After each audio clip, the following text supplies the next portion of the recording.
உருவம் கொடுத்த அம்மாவுக்கு கம்பல வாங்கி தரணும்.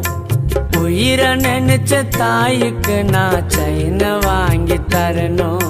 அம்மா இல்லா உலகிலே சொந்தன்னு சொல்ல யாரும் இல்ல. அம்மா இல்லா உலகிலே சொந்தன்னு சொல்ல யாரும் இல்ல. அம்மா தாண்டா எல்லாம் நம்ம அம்மாவை பார்த்துக்க நல்லா. அம்மா தாண்டா எல்லாம் நம்ம அம்மாவை பார்த்துக்க நல்லா. உருவம் கொடுத்த அம்மாவுக்கு கம்பல வாங்கி தரணும். உயிர நினைச்ச தாய்க்கு நான் செயின வாங்கி தரணும்.